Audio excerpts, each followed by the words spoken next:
All right, thanks, guys. The Rockies take on the A's, 3:40 p.m. Eastern start time.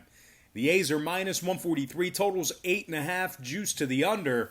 The Rockies are plus $1.25 to win it. If you like Colorado to cover, they're minus 162, catching the run and a half. I improved to 3-0 yesterday in my last three MLB tier package plays on patreon.com/BrockPage. And of course, that's a website where I sell sports picks beginning at just $1.99. For more information on how you can access those picks, the link for that website is in the description section below. And once again, that's patreon.com/BrockPage. We have German Marquez for the Rockies, Frankie Montas for the Athletics. Frankie had a pretty good outing in his 2020 debut, but was limited to just 4 innings on opening day. And as a matter of fact, this will be only Frankie's second career start versus the Rockies this afternoon. Oakland's coming off a tough 8-3 loss to this very Colorado team yesterday, and they dropped 5 out of their last 6 head-to-head meetings with the National League dating back to last season. Oakland's also dropped 2 out of their last 4 contests, including a 4-1 loss to the Angels. The A's combined for just 4 total runs in those 2 defeats. They are taking on a Rockies team who's currently on a 3-game winning streak, including a 5-2 victory over the Texas Rangers. They took the opening series from Texas 2-1, and they also held the Rangers to just 4 total runs in that series. The Rockies are giving up just 2 runs per contest on average thus far for the season. David Dahl leads the Rockies with a .294 batting average and leads them in hits as well. And he knocked in 3 total runs. And speaking of knocking in runs, shortstop Trevor Story currently leads the ball club in homers with 2 of them. German Marquez goes into his 5th season with the Rockies and continues to show really good stuff. He was actually throwing a no-no on opening day going into the 6th inning. He gave up just 2 hits and a run in 5 2/3 innings pitched in his 2020 debut versus Texas. Colorado's also 5-1 in their last 6 head-to-head meetings with Oakland.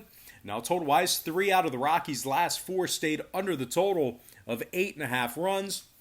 8 out of the Rockies' last 11 games at the Coliseum also stayed under the number. Meanwhile, on the Oakland side, 2 out of their last 4 stayed under the 8.5 themselves. The A's are also 7-3 to the under in their last 10 against the NL West. Give me the Colorado Rockies plus 1.5 and the under 8.5 in that contest. And before we go ahead and move on, just want to take another quick timeout and welcome you to the video. Got some lines and personal leans out for, I think it's Wednesday's sports wagering action. Wednesday, I think. I forget. It's either Tuesday or Wednesday, but I think it's Wednesday. But anyway, before we dive into some more of that, I just have to quickly remind you that I'm currently 3-0 in my last 3 MLB tier package plays on patreon.com/BrockPage. We're also 2-0 in our last 2 crowd pleaser teasers on that site as well. If you want some more information on how you can join in on the action, the link for that site is in the description section below. And once again, that's patreon.com/BrockPage. Now moving on, the Arizona Diamondbacks are taking on the Texas Rangers, 4:05 p.m. East. The Rangers are the $1.38 favorite, totals 8.5, juice to the under. The D-backs are plus 120 on the money line. And if you like Arizona to cover, they're minus $1.75 on the run line. We got Madison Bumgarner for the D-backs, Lance Lynn for the Rangers. Now, Lynn had a very impressive outing on opening day for the Rangers. Having said that, though, Lynn has posted a sub-4 ERA in just 1 out of his last 4 seasons. He also hasn't had a whip below 1.21 since 2011 when he was in the bullpen with the Cards. Now, the Rangers are coming fresh off a 4-1 loss to this very Diamondback squad. They're also currently smack dab in the middle of a 3-game losing streak, averaging just 1.6 runs per contest during that short span. The Rangers have dropped 6 out of their last 7 at home, hosting the D-backs. They're also just 1-5 in their last 6 versus the NL West. They're taking on an Arizona squad who won 2 out of their last 3. including a 4-3 victory over the San Diego Padres.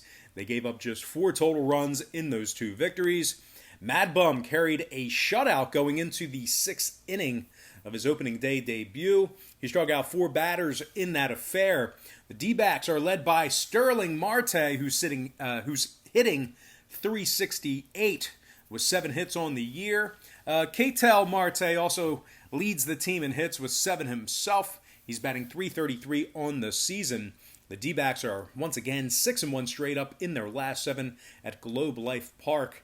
They're also 10-2 in their last dozen against the American League. Now, total-wise, Arizona's last 4 straight games stayed under the total of 8.5 runs. The Rangers on the other side saw 6 out of Lynn's last 7 starts stay under that number themselves. Give me the Rockies plus $1.20 and the under 8.5 in that game. All right, next matchup, it is going to be the Washington Nationals taking on the Toronto Blue Jays, 6:05 p.m. East. The Nats are the $1.75 favorite, totals 8.5 juice to the under. The Blue Jays are plus $1.50 to win it. They're also minus $1.10 on the run line. We got Nate Pearson for the Jays, Max Scherzer for the Nats. Scherzer gave up 4 runs in the season opener and got the loss. He's officially 0-1 on the season with a 6.75 ERA.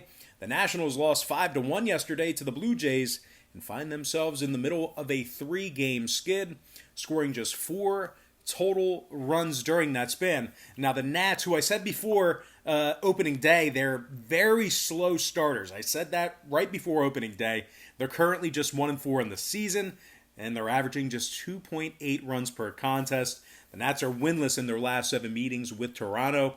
And speaking of the Jays, Nate Pearson takes the bump for them today. Very excited to see what he has. He's the club's #1 prospect. Dude throws absolute gas. Watch out for his fastball. The 23-year-old played a few seasons in the minors, posting an ERA of just .219 and a whip of just .86. Toronto's also led by Teoscar Hernandez with 6 hits on the season, .286 average thus far with 2 homers and 4 ribbies. Danny Jansen's also hitting .364 on the season with a 1.098 OPS, which currently ranks 17th in baseball. The Blue Jays have won 3 of 5 thus far in the season, and that includes a 6-4 victory over the Tampa Bay Rays. The Jays are 5-2 in their last 7 as the official home team. Now, total-wise, 3 out of Toronto's last 4 stayed under the total of 8.5 runs. 7 out of their last 8 games versus the National League also stayed under that number.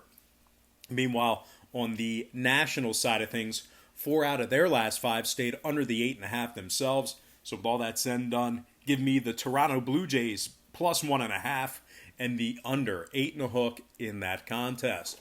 All right, next matchup. Sorry, I forgot to scroll here, guys. My bad. Next matchup, it is going to be the Chicago White Sox versus the Cleveland Indians, 6:10 p.m. East. The White Sox are the $1.20 favorite, totals 9.5, juice to the under. The Indians are catching even money for a win, and if you like Cleveland to cover, they're minus 154 catching the 1.5. We got Zach Plesac for the Indians, Lucas Giolito for the White Sox. Now, Giolito gave up 7 runs on 6 hits in the season opener against the Twins. He's officially 0-1 on the season with a 17.18 ERA. He fanned just 3 batters in the opener as well. The White Sox are coming off a 5-3 loss to the Indians yesterday evening and a 4-3 loss earlier in the day, doubleheader yesterday. Chicago is currently on a 3-game losing streak, averaging just 2.6 runs per contest in those matchups. Chicago's also given up 36 total runs on the season. They gave up double digits in 2 out of their 4 losses. The Sox won just 3 out of their last 9 away from home, dating back to last year. They're also just 2-5 straight up in their last 7 in Cleveland. They're taking on Zach Plesac, who had a solid rookie season, posting an ERA of .381 in 115 2/3 innings pitched. He also struck out 88 batters during his 2019 campaign. The Indians are on a 3-game winning streak, and that includes an impressive 9-2 victory over the Royals. The Indians are currently 4-1 on the season, and they're allowing just 2.2 runs per contest on average for the year. Jose Ramirez leads the team in hits. He's also batting .368 with 2 homers and 5 ribbies. Jose's got a 1.244 OPS, which is 24th in the league in that category. Cesar Hernandez, surprisingly, is leading the squad with a 375 batting average, which is 34th in baseball as well. The Indians are 9-2 in their last 11 at home, 5-2 in their last 7 at home, hosting the White Sox. And when it comes to the total in this one, 4 out of Cleveland's 5 games on the season stayed under the total of 9.5 runs. Their last 2 head-to-head meetings with Chicago also stayed under that number. Give me the Cleveland Indians winning this one outright in the under 9.5 in that game. All right, next matchup. It is going to be the Chicago Cubs squaring off against the Cincinnati Reds, 6:40 p.m. Eastern start time. The Reds are minus 115, totals 9.5, juice to the under. The Cubbies are the minus 105 underdog. We got Kyle Hendricks for the Cubs, Sonny Gray for the Reds. And despite an impressive opening day bid for Sonny Gray, this Reds team has lost their last 4 straight since his opening day victory. Cincy's dropped 8 out of their last 9 at the Great American Ballpark, and they're just 2-7 in their last 9 against let's try that again. They're just 2-7 in their last 9 against the National League. They're taking on Kyle Hendricks, who takes the mound after an impressive showing on opening day. He struck out 9 batters and gave up 0 earned runs against Milwaukee. He's officially 1-0 on this season. The Cubs are currently on a 3-game winning streak, and they scored 25 runs across those 3 contests. They're also 4-1 on the season and gave up just 3.2 runs per contest in those victories. Chicago is led by shortstop Javier Baez, who's got 6 hits on the season, 2 homers and 4 RBI as well. And speaking of ribbies, Ian Happ leads the club with 5 of them, along with Anthony Rizzo, who leads the club in bombs with 3 of them. The Cubs are 4-1 in their last 5 divisional games. They've won 4 out of their last 6 head-to-head meetings with the Reds. Now, total-wise, the Cubbies' last 4 straight all got over the total of 9.5 runs. Keep in mind, the wind is blowing toward the left field wall here tonight.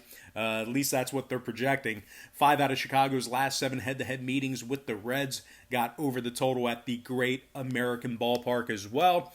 Meanwhile, on the Cincy side, 3 out of their last 4 got over the 9.5 themselves. Give me the Cubs winning this one straight up and the over 9.5 in that contest. All right, next matchup, it is going to be the Brewers taking on the Pirates, 7:05 p.m. East. The Brewers are minus 155 on the road here. Total's 8.5 flat. The Pirates are plus 135 at home. And if you like Pittsburgh to cover, they're minus $1.25 on the run line. We got Musgrove for the Pirates, Woodruff for the Brew Crew. Now, Brandon Woodruff, he actually got the loss on opening day for the Brewers. 0-1 on the season with just 5 strikeouts in that opening bid. The Brewers are coming fresh off an 8-6 loss to this very Pirates squad.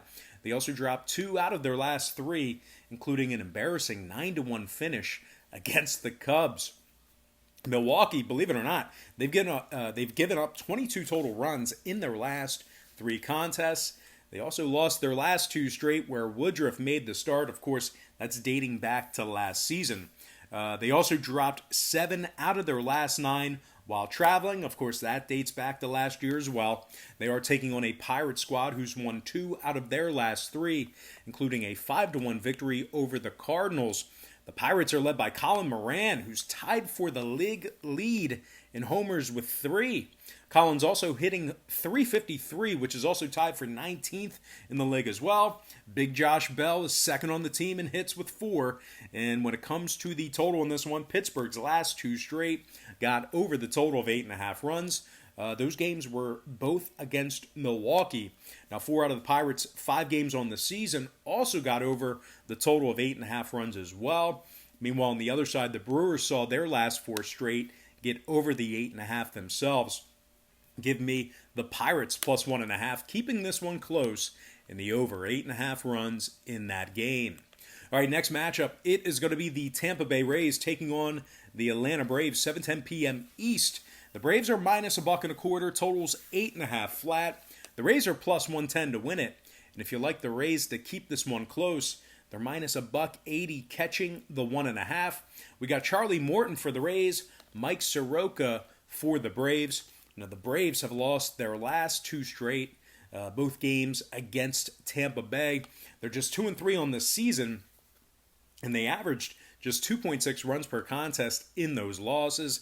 Atlanta also lost 2 out of their last 3 games, where Soroka made the start dating back to last season.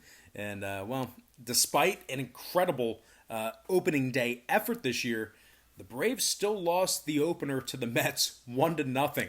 Atlanta's taking on a Rays squad who's currently on a 4-game winning streak. They scored 29 total runs during that stretch. Now, Charlie Morton takes the mound, who, despite getting, roughed up a little bit on opening day, he's still coming off a solid 2019 campaign, fanning 240 batters with a solid 1.08 whip. Now, Hunter Renfroe leads the squad in homers with 2 of them. He's also knocked in 4. Brandon Lowe also leads the team in hits and batting average. He's hitting .412 thus far in the year, which is tied for 6th in the league. The Rays have won 7 out of their last 8 games, where Charlie Morton hurled out the first pitch. Now, total-wise, 2 out of Tampa's last 3 got over the total of 8.5 runs. 7 out of Morton's last 10 starts also got over that number. Meanwhile, on the Atlanta side, 2 out of their last 3 got over the 8.5 themselves. 4 out of Soroka's last 7 starts also got over that number as well. So with all that in mind, give me the Rays winning this one outright and the over 8.5 in that contest. All right, next matchup, it is going to be the Royals taking on the Tigers, 7:10 p.m. Eastern start time. The Tigers are the $1.43 favorite. Total's 9.5, juice to the under. The Royals are plus 120 on the money line, and if you like them to cover the run line here, they're minus 167, catching the 1.5. We got Danny Duffy for the Royals, Matthew Boyd for the Tigers. Boyd's 0-1 on the year with a 7.20 ERA. He struck out just 2 batters in the season opener. He also posted an ERA of 6 against the Royals last season. 6 even. Yeah. The Tigers dropped Game 1 of this very series to the Royals by the final of 14-6. Detroit's also dropped 4 out of their last 5 games at home, dating back to last year. Meanwhile, on the Royals side of things, they have Danny Duffy on the hill, who, surprisingly, they're 7-4 in their last 11 Duffy starts. KC's won 2 out of their last 4, including a solid 3-2 victory over the Cleveland Indians. KC's led by Whit Merrifield, who's 18th in the league in hits and 5th in OPS. Merrifield's batting .368 thus far on this very short season. Salvi Perez, he leads the club in bombs with 2 of them. The Royals are 5-2 straight up in their last 7 with the Tigers. Now, total-wise, 3 out of KC's last 5 stayed under the total of 9.5 runs. 4 out of Duffy's last 5 starts stayed under that number as well. Meanwhile, on the Detroit side, 2 out of their last 3 stayed under the 9.5 themselves. Boyd's last 3 starts also stayed under that number as well. Give me the Royals plus 1.5 and the under 9.5 in that game. Next matchup, the Red Sox taking on the Mets, 7:10 p.m. Eastern start time. The Mets are minus 190, total 7.5, slightly juiced to the over. The Sox are plus 160 to win it. And if you think Boston can keep this one close, they're minus 133 on the run line. We got Nathan Eovaldi for the Sox, Jake DeGrom for the Mets. Now, DeGrom had an excellent showing on opening day. No runs, 8 strikeouts, and just 5 innings of work. He's the 32-year-old, had an ERA of just 2.43 on a very lackluster Mets team last season. He also struck out 255 batters last year and had a 0.97 whip. Now, DeGrom struck out at least 200 batters in 4 out of his last 5 seasons. The Mets are also a perfect 5-0 in their last 5 games, where Jake made the start. They're currently led by Michael Conforto, who leads the team in batting average. He's hitting .375, which is tied for 14th in the league. Shortstop Ahmed Rosario also leads the team with 6 hits as well. The Mets are currently on a 2-game winning streak, both wins at the Red Sox expense. New York's also a perfect 7-0 in their last 7 against the American League, 4-1 in their last 5 against the AL East. They're taking on a struggling Red Sox club who lost their last 4 straight, including 2 losses to the Baltimore Orioles during that span. Boston gave up 29 total runs during that skid. The Sox have also dropped 4 out of their last 6 games that Nathan Eovaldi started. Now, total-wise, the Mets' last 4 straight got over the total of 7.5 runs. 2 out of DeGrom's last 3 starts also got over that number. Meanwhile, on the other side of things, the Sox saw all 5 of their games for the 2020 season get over the total of 7.5 runs themselves. 3 out of Eovaldi's last 4 starts got over the 7.5 as well. Give me the New York Mets -1.5 and the over 7.5 in that contest. All right, next matchup, it is going to be the Cardinals taking on the Twins, 8:10 p.m. Eastern start time. The Twins are -180, totals 9.5. Cards are +150. Daniel Ponce de Leon is on the hill for the Cards. Rich Hill on the bump for the Twins. Ponce de Leon's replacing an injured Miles Mikolas in the rotation. This will be his first start of the year, kind of playing a similar fill-in role here like he did last season. Couple spot starts here or there coming out of the bullpen. But anyway, Daniel's just 1-4 in his professional career, both seasons with the Cardinals. The Cards have gone 0-2 in their last 2 games where Daniel made the start. St. Louis is also on a 2-game skid, which includes a 6-3 loss to these very Twins, along with a 5-1 embarrassment at the hands of Pittsburgh. Now, St. Louis has dropped 6 out of their last 7 head-to-head meetings with Minnesota. And speaking of the Twins, Rich Hill takes the bump for them, newly acquired from a very strong Dodger rotation. He did have surgery in the offseason, so I wouldn't be all too surprised to see him on some sort of a pitch count, maybe some limitation. But Rich went 27-14 in his last 3 seasons with the Dodgers and gave left-handed batters absolute fits. The Twins have won 3 of 4 games on the season, averaging 10 runs per contest in those victories. Very good offensively. They're being led by Nelson Cruz, who's leading the league in homers and RBI. He slammed 3 dingers along with 10 runs batted in. He's currently tied for 3rd in batting average as well. He's currently hitting .412. Shortstop Jorge Polanco is also hitting .353 and has 4 ribbies on the season. The Twins are 5-2 in their last 7 versus the NL Central. Now, total-wise, 3 out of the Twins' last 4 got over the total of 9.5 runs. 3 out of Ponce de Leon's last 4 starts on the other side got over that number as well. Give me the Minnesota Twins -1.5 and the over 9.5 in that game. All right, next matchup, it is going to be the San Diego Padres taking on the San Francisco Giants, 9:45 p.m. Eastern first pitch. The Padres are -165, total 7.5, juice to the over. The Giants are +140 to win it. And if you like San Fran on the run line, they're -118 to cover. We got Johnny Cueto for the Giants, Chris Paddock for the Pods. Paddock's 1-0 on the season, gave up 0 earned runs in 6 innings against the D-backs on opening day. The Padres are coming off a nice 5-3 victory over this very Giants team. They're currently on a 2-game winning streak and have won 4 out of 5 contests thus far in the season. San Diego's allowing just 2.4 runs per contest on average thus far on the year as well. The Pods have taken 4 out of their last 5 from the Giants in San Francisco. The Pods are being led by Fernando Tatis Jr. That's right.